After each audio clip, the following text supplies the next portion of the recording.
Hey, what's going on, everybody? Welcome to another and a very special edition of Mushroom Wonderland. My name is Aaron Hilliard, and on this episode, we're going to expose ballot measure 109 in Oregon, the legalized use of psilocybin mushrooms in a therapeutic setting. And it's 2023 now, and they've had a 2-year period of getting ready to start administering psilocybin mushrooms for medical purposes under therapeutic guidance per state law. They've had 2 years to get ready, so it's finally ready to unveil. People can go out and get a license to open one of these treatment facilities. So I was fortunate enough to talk to a lot of people that know a lot about the subject, including the manager of the Oregon Psilocybin Services of the Oregon Health Authority. So really cool interview, as well as talking to a lot of mycologists and people in the mushroom world. So thank you for joining Mushroom Wonderland, and if you're new to the channel, make sure to hit subscribe and give a thumbs up. Let's take kind of a deep dive into what ballot measure 109 in Oregon means and what's going to happen in the future of it.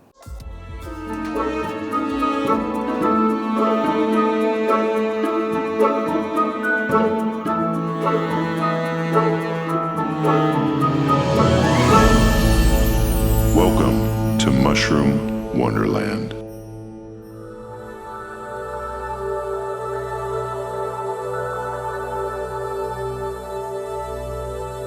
In 2020, voters in the U.S. state of Oregon passed ballot measure 109, allowing the manufacture, delivery, and administration of psilocybin, a naturally occurring psychedelic prodrug found in over 250 species of mushrooms. After decades of condemnation, certain areas of the United States are taking another look at the power of magic mushrooms to see if it can be used medically to treat people for certain mental and psychiatric ailments. When psilocybin-containing mushrooms were listed as a Schedule I drug in 1970 by the Nixon administration, any kind of medical research screeched to a halt, as Schedule I drugs are considered drugs with no currently accepted medical use and a high potential for abuse. Most anyone you ask who has tried these types of mushrooms would tell you that they are not habit-forming. They were associated with drug-using hippies and condemned by the federal government until now. Oregon was the first state to legalize the use of these mushrooms, and we are going to take a look at the rules, the risks, and some opinions surrounding this hot topic in this episode of Mushroom Wonderland.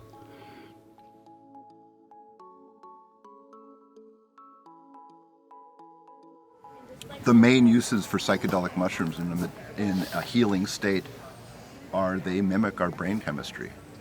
They make connections in our brain that don't ordinarily get made. There's been a lot of research.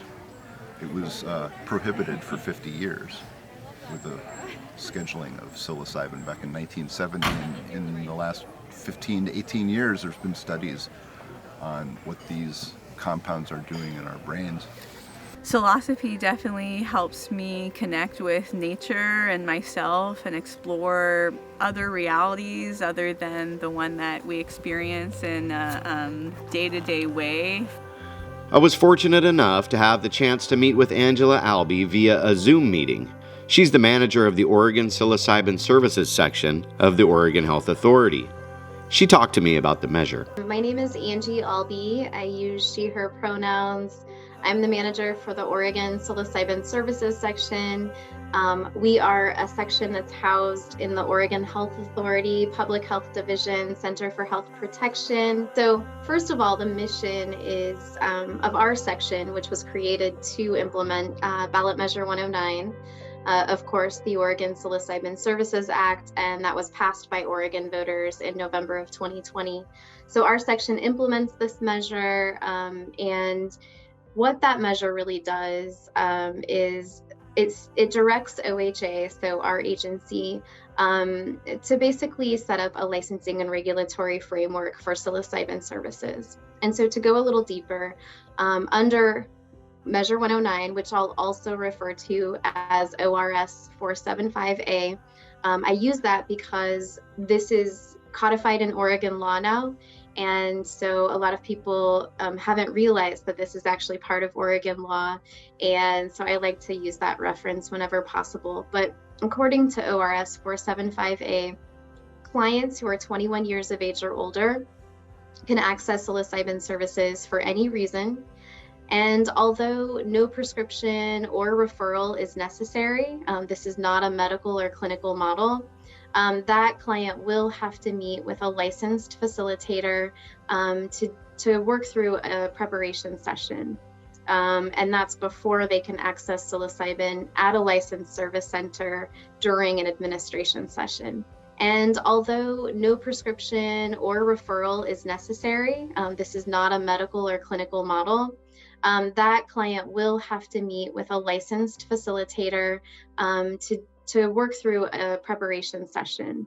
And that's before they can access psilocybin at a licensed service center during an administration session. The preparation session is, again, this opportunity for a client seeking psilocybin services to meet with a licensed facilitator. Under this model, that licensed facilitator has to go through a psilocybin facilitator training program and complete that program prior to being issued a license. So they are trained facilitators, but there's no professional licensure that's required. That preparation session is an opportunity for a client and facilitator to discuss safety and support planning, transportation planning, to go through a client intake process, to discuss the informed consent. What are the potential risks or benefits or outcomes of being involved or accessing services? A licensed facilitator could determine that they're not able to assist a client with moving ahead and with an administration session. They might decide to refer that client to another facilitator who may have more experience, really working with the unique sorts of needs of that client. It's important to mention that while there might be professionally licensed folks who are also licensed as facilitators, there is a strong line with scope of practice. So anyone that is professionally licensed, if they're a counselor, a therapist, a social worker, a psychologist, etc., they would not be able to practice on that professional license type while providing psilocybin services to a client. While Measure 109 was voted in place in 2020, with a 2-year preparation period to work out all of the details before opening to the public, Colorado voters went a different direction in November and passed Proposition 122, legalizing the personal possession, consumption, and cultivation of small amounts of psilocybin mushrooms. While both measures deal with allowing people to access psilocybin legally, the approach is quite different, with Oregon having a more controlled environment with which the psychedelics can be administered. There is much debate as to whether they should be made legal or controlled by government or an agency. Magic mushrooms will soon be legal here in Colorado now that Prop 122 has officially been passed by voters. So starting in 2024, for those 21 and over, it will no longer be illegal to possess, use, and cultivate psychedelics, including psilocybin mushrooms. Psilocybin, a psychedelic compound found in magic mushrooms, can change a person's awareness of their surroundings and of their thoughts and feelings. Like many other medicines, psilocybin is a tool, and that tool can be used improperly or it can be used properly. And what governs, what dictates that improper versus proper use actually, and this is a common philosophy in many harm reduction psychedelic communities and organizations, is that what makes the difference between safe and unsafe use of a substance is education. I do think people should have unfettered access, and I also think that there needs to be a level of education and knowledge that doesn't need to be long and drawn out, but it can be really quick. You can read a couple of papers, you can consider a couple of things before you engage with psilocybin that will exponentially increase your healing experience, and it'll reconnect you. A licensed facilitator would not be able to diagnose or screen someone based on their medical or mental health history because they're not certified to do so under this law. So what the client intake process is really, there are questions that a client will answer, that a facilitator will ask, but it's really driven by the client to offer anything relevant in sort of the discussion around accessing services. The licensed facilitator won't be able to diagnose, to screen and assess, or evaluate the mental health or the overall health of a client. We did have a recent draft for the November public comment period. And so you're always welcome to look at that, but we will be, making available our final adopted rules. It's just a matter of, there's a lot of pieces to the rulemaking process and a lot of bureaucratic processes that we have to undergo, and make sure that, that all of our leadership approves of our rules and that, everything is ready to go. In October of 2022, somebody opened an illegal mushroom dispensary called the Shroom House in Portland, Oregon. It was met with huge fan appeal just before being shut down by Portland's own police department. The owner was charged with over 40 felony charges, ranging from possession, money laundering, and selling an illegal substance near a school. Make no mistake about it, sales or possession of the magical mushrooms are and will still be illegal under the new measure and can only be administered in a treatment facility type setting. Measure 110, also passed by Oregon voters in 2020, decriminalized drug possession, reducing possession of small amounts of drugs to a Class E violation, even lighter than a misdemeanor. That still has no jurisdiction over the federal government and the DEA. And it seems that the Portland police want to make an example of the illegal dispensary owner. You have a pretty wide availability, in the black market area. Right. In most areas. It's unfortunate you got to go there. I think that is too bad. I know that more places, again, thanks to the decriminalize movement, are permitting it for therapy or allowing trade or, other sorts of exchange more openly. As far as access goes, I can tell you legally and honestly and in a straightforward way that won't put me in jail, that you can grow them yourself. There you go. End of story. I think they should decriminalize all drugs. The more dangerous a drug is, the more important it is to decriminalize it, because the really dangerous drugs, people need medical supervision, they need to be able to get treatment, and arresting people only makes them more dangerous, because then they ruin their life with felony records, they can't get a job, and they can't do anything other than sell drugs. So they should really decriminalize everything, because the prohibition of any substance has never helped any people anywhere. More governmental control leads to more dangerous substances, and the more that we can decriminalize, and then unfortunately even it being legal and administered by the government doesn't even ensure that it's the highest quality product, like we see in the cannabis industry when big corporations and agricultural companies get their hands into this process, and their desire, greed for the highest profit gets in the way of producing the purest and most high quality medicine. There are different dosages that can be administered for different effects.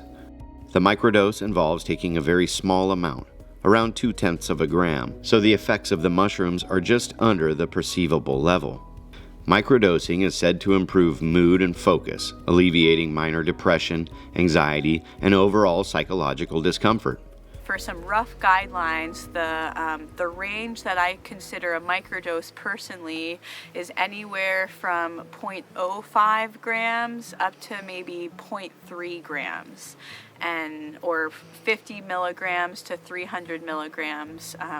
And I'm talking powdered Psilocybin cubensis here. I usually guide people to microdose with cubensis just because they have the most homogeneous amount of psilocybin, whereas our wild species can have more unpredictable amounts. But you can still totally microdose with other Psilocybin species than cubensis. you just need to pay attention to the dosage, and it might be different than what I'm saying here. But for cubensis, what I personally consider a microdose is anywhere from 0.05 grams to 0.3 grams. And then after that, I find it can get into a dose that's no longer functional, is the term I use. So it might impair function in terms of communication and verbalization, the ability to be attentive to a particular task, just kind of getting distracted by the increased sensory input and Confusion, is that one? Yeah, confusion that might happen. Although it can also be an enjoyable experience beyond that dose if you're just hanging out in nature. But for our day-to-day life functioning, the microdose range that I like to work with is 0.05 to 0.3. For folks that are on antidepressants, it's actually very safe to concurrently work with microdosing. There's a wonderful researcher who's online as the Psychedelic Pharmacist, and I forget their exact name, but they have a plethora of research and talks about combining microdosing and psilocybin with other drugs and substances, and have found that microdosing is very safe with SSRIs and most antidepressants except for lithium-based medications. But with SSRIs, they're both competitively binding to the serotonin receptor, because SSRI antidepressants work with serotonin staying bound to the receptor, and psilocybin is a tryptamine analog that binds to the same receptor as serotonin, or at least this is the theory. One thing we really don't have right now is any sort of a basis to investigate the effect of microdoses on psychoses and physiological types of mental illness, schizophrenia and things like this. And without this kind of study, any sort of broad recommendation is kind of foolish, because who's to say what might trigger a psychotic event in a sensitive individual? And to assume that the mushroom is not going to have that effect is to kind of dismiss the power that you're dealing with here. Microdosing is a term that means many things to many people. So it is not used in the statutory framework of the measure. That said, we've allowed for lower dose administration sessions, which means that there is no minimal dose, or there is a maximum dose, and I'll talk about that in a minute. But we know that clients might want to go in and they might want to have the standard 25 to 35 milligrams of psilocybin that has been widely used in clinical trials.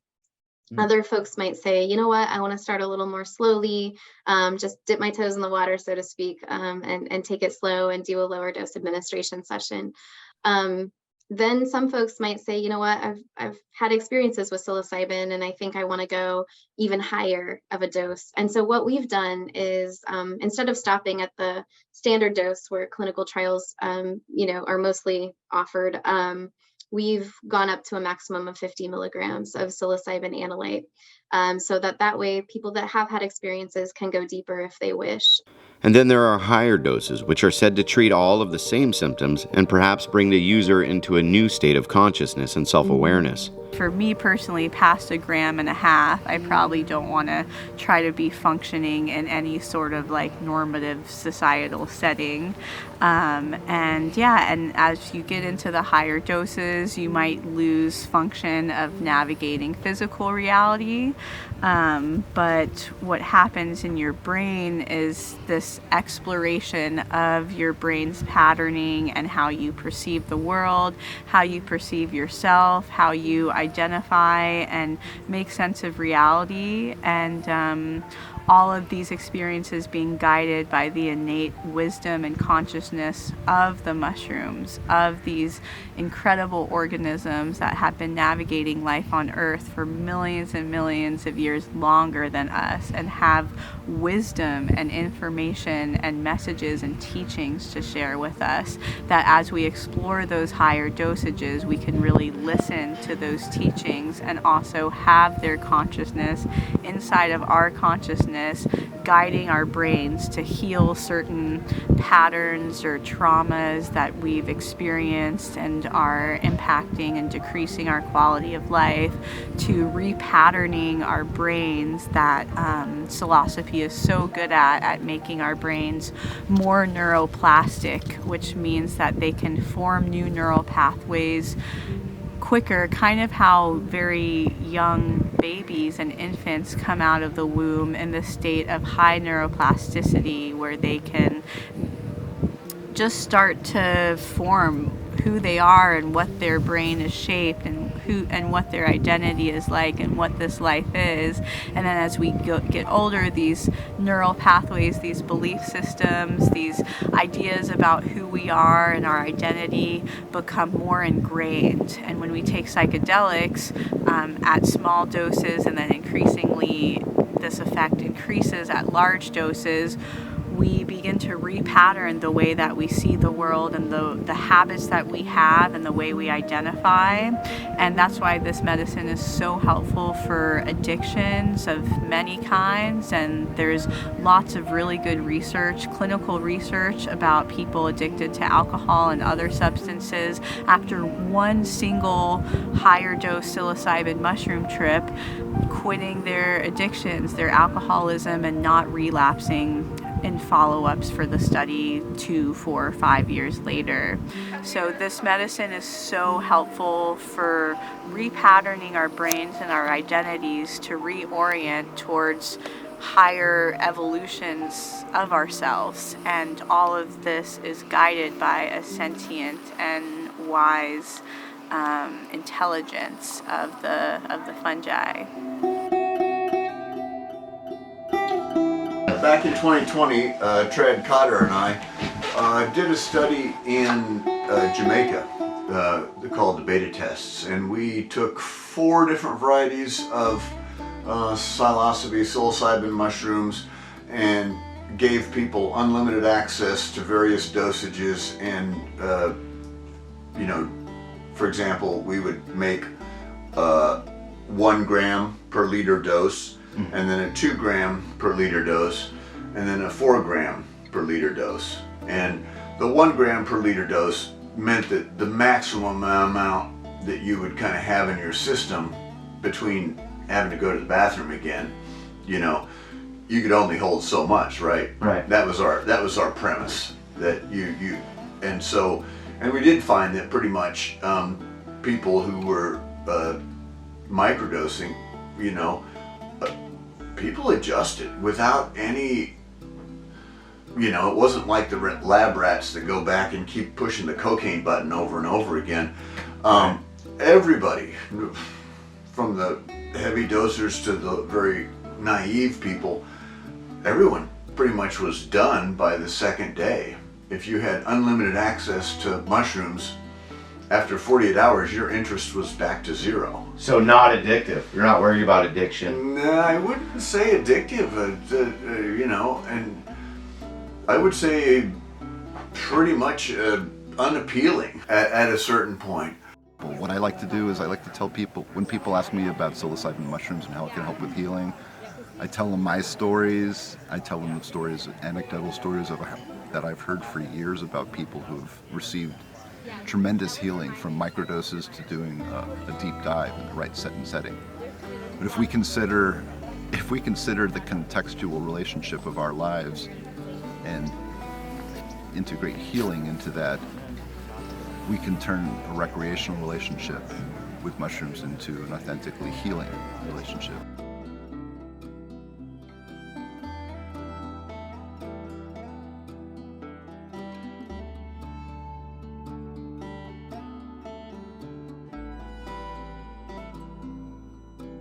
The correct dosage of these mushrooms can be challenging to administer, as the psilocybin content can vary quite dramatically between individual fruiting bodies of the same mushroom.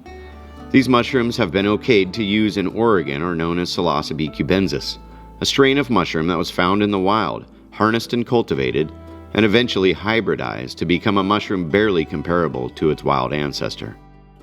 Although this particular mushroom can still be found in the wild, growing in subtropical climates like the Gulf of Mexico, for these applications they are grown indoors in highly controlled conditions by underground cultivators. I cultivate Psilocybe cubensis mushrooms. These are currently a Schedule 1 drug, so if I got caught, it's still federally illegal, and they put it right there with like manufacturing heroin or something like that. So you really gotta be careful when you're growing. But there is a market. Unfortunately, it's still the black market right now. My hope is that when they become available enough for the public, that there's going to be trusted places that grow these mushrooms, that have experience growing really high-grade magic mushrooms, and I can get them out to the public safely like that. I'm not here to make money. I'm here to try to give medicine to the public. We're not about getting high, we're about getting healed. So, here with our magic mushrooms, we're only growing the highest quality mushrooms.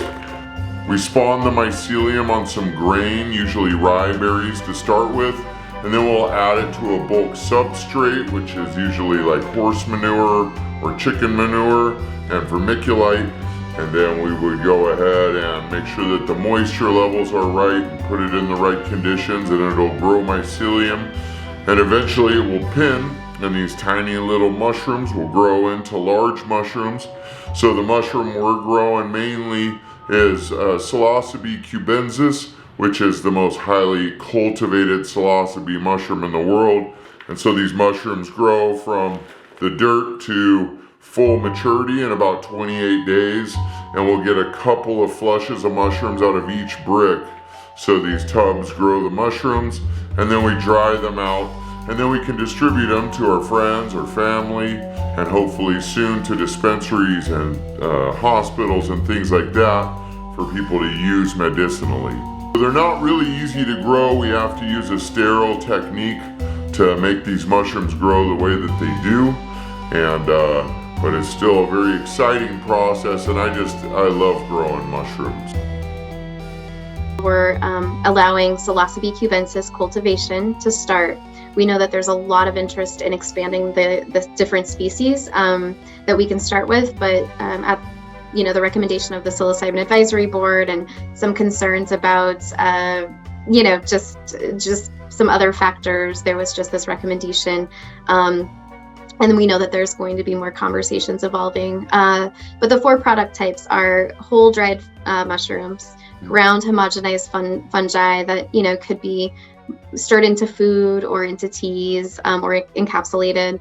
Then there's extracts, and then edible food products. And so knowing that the extracts, the edible food products, and the ground homogenized fungi are a little bit, you can have a little more accuracy with potency testing of psilocybin analyte. We have addressed this in sort of our product information and informed consent, just with the client understanding that if they choose to consume whole dried mushrooms, that there's a variance. How would one go about becoming a licensed mushroom grower in Oregon? And how much danger are you in going to federal prison for the rest of your life? Well, I don't work for the federal government and or for law enforcement, so I can't speak to the factor of whether or not there's a concern of the federal government raiding psilocybin businesses. There is no Cole memo for psilocybin like there was for cannabis, which gave assurances to licensees that their businesses wouldn't be raided as long as they were in compliance with the specific requirements in statute and rule.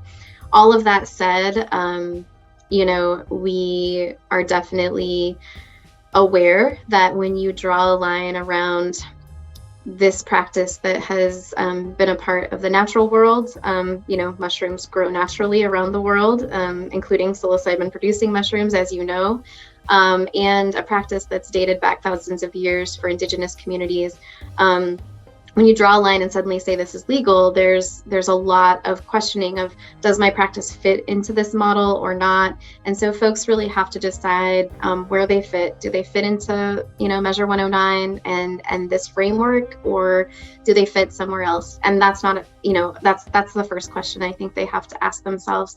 If they choose to be, in the legalized framework of Measure 109, first of all, they have to be 21 years of age or older. They have to pass a criminal background check. They also have to, they're not the owner of the land, they have to get permission from the owner of the property to use this property for cultivation or processing of psilocybin products. A licensed manufacturer would first of all have a number of endorsements. So it could be for fungi cultivation, it could be for extraction, it could be for edibles, and ultimately they will, they'll apply for their license and they'll have their endorsement. And so some licensed manufacturers will cultivate psilocybin and dry the fruiting bodies and then further process psilocybin products.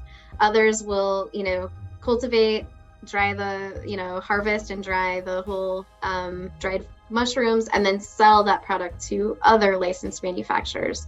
So they can transfer to other licensed manufacturers or to testing labs because there is testing requirements. We've tried to only focus on what we think is necessary. Pesticides are prohibited. And so really what we've boiled it down to is potency and speciation testing. We can do microbial, pesticide, and heavy metal testing if we, think there's an issue and that needs to be done. But all product has to be tracked in the product tracking system, and from the beginning of the production process until, the very end, whether the product's wasted or sold to a client. But once it goes to a testing lab and the results are recorded, then that licensed manufacturer can then package and transfer products to a licensed service center. The main psychedelic compounds found in these mushrooms are psilocybin and psilocin, with other secondary tryptamines like baeocystin and norbaeocystin, which can play a role in the mind-altering effects of these fungi. Regardless of the name and classifications of the chemicals contained in the mushrooms, the power of those compounds have been evident for thousands of years by ancient civilizations that have a history of using magical mushrooms. Attempting to seek a new spiritual plane, to be healed from certain mental ailments, or purely for recreation, the use of these mushrooms as a powerful drug is anything but new. With all the positive things there are to be said about the possibilities of harnessing the power of magic mushrooms for medicinal purposes, there are, of course, certain dangers associated with powerful drugs like psilocybin. First of all, the psilocybin facilitator training programs will train facilitators on how to support a client during both what we would consider to be difficult, challenging experiences in their journey, and even those that are incredibly exciting or beautiful or whatever that might be. So it'll show up in those training programs. The other piece is that we've addressed some of these issues in our administrative rules. We've really tried to think of the client experience and tried to help support client and facilitator safety. We've considered ensuring that psilocybin service centers and licensed facilitators have a clear plan for when emergency services would need to be contacted versus just de-escalating a situation and supporting a client through something that might be a little bit scary because they've never been in a journey before, or they're having a reaction or a response to it. So I think that it's very different. An adverse reaction that requires emergency services to be called is one factor, but really having a licensed facilitator with the skills to help support a client through a difficult time and working with them throughout their journey is another. Several counties in Oregon state, in fact a large number, decided to opt out of Measure 109, saying they don't want any part of the measure which goes against federal law. The Oregon Psychiatric Physicians Association is one of the leading opponents of Measure 109.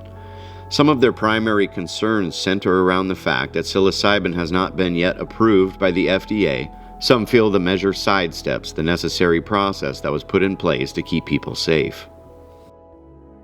So we do not feel this is safe for Oregonians to be given psilocybin without appropriate physician, medical, or even behavioral health oversight. And we also want them to be given psilocybin after FDA approval, but in a facility that would support any adverse reactions that would occur.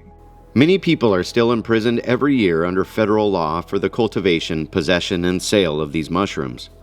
The DEA is still bound to the job of seeking out and dismantling growing operations of these mushrooms, even if a state and local agencies turn a blind eye. If convicted by the federal government, growers of mushrooms can spend up to 10 years in prison, a risk they assume even when growing in places where Measure 109 has passed. Either way, the mushrooms are here to stay, and it will be interesting to see how it plays out. My prediction is that no harm will come of it, and it will be fine. People will or won't find what they are looking for with psilocybin treatment, and the controversy will quiet down as people go about living their lives with an ability to try more ways to become happy and useful in this world. Most people who have eaten magic mushrooms would tell you that the world would be a better place if more people ate them. Many studies have been conducted to prove that psilocybin mushrooms are not addictive and do not pose an overdose risk. We are definitely going to have to post a follow-up video about this in a year or so to see how everything surrounding Measure 109 is going. Until then, much love, and we will see you again in Mushroom Wonderland.